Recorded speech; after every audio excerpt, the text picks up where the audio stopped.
hindi nakalikom ng one-third. Pumosisyon ng presidente noon laban sa impeachment, si dating Pangulong Arroyo, kung aking naalala. So, hindi ito unang beses mangyayari sa ating kasaysayan kung sakasakali. Sir, yung INC... Nandun nga lang ako sa kamera noon. Anyway, sir, yung Iglesia ni Cristo, magsasagwa daw ng malakihang rally para harangin ang impeachment case against VP Sara. In support daw ito, so naging panawagan ng Pangulo. Anong... Ewan ko kung pareho yung napanood mo sa napanood ko, pero ang sabi ng Iglesia ni Cristo, susuportahan nila ang posisyon ng Pangulo na hindi siya sang-ayon sa impeachment. Pero, Malaki ang pagkakaiba nun kung inuna mo na yung pangalawa kaysa sa una. so, may ano ba? In support yata dun, sir, magsasagwa sila ng malakihang Bilang rally. pagsuporta nga sa posisyon ni Pangulong BBM, walang sinabing pagsuporta, kung tama ang pagkakarinig ko, at pagkakapanood ko, kaugnay sa sino mang binabalakang sampahan ng impeachment. So hindi yun Maliban na lang kung magkaiba yung napanood natin, pero mukhang pareho.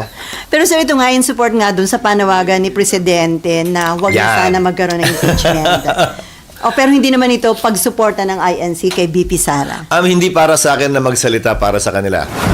Iniinterpreta ko lamang yung kanilang sinabi base sa mga salitang ginamit na ito'y pagsuporta sa posisyon at pananaw ni Pangulong Marcos na hindi makakabuti ang impeachment sa ating bansa sa panahong ito. So itong mangyayari, malukang rally ng INC, patunay na talagang very divisive itong impeachment. Marahil patunay na ayaw nila tulad ng maraming Pilipino na magkawatak-watak tayo kung kailan maganda na sana ang takbo ng ating bansa. At marahil posisyon ito na hindi dapat madiktahan ng isa, dalawa o tatlong tao kahit pinuno pa natin sila na magkahiwa-hiwalay at magkawatak-watak tayo.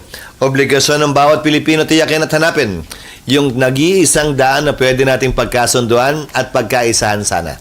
Imbis na pilit nating hinahanap yung pag-aawayan natin, pagkakawatak-watak natin at hindi natin pagkakasundo-sundo. Before NIMPA, bilang kayo yung Senate President na magkakaroon ng impeachment, parang, ano yun sir, how do you feel? May concern ka ba?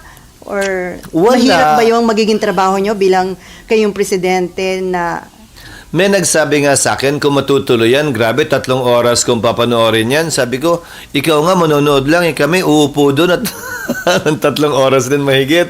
Pati kayo. Trabaho ang tingin ko rito. Kung dumating man, haharapin namin.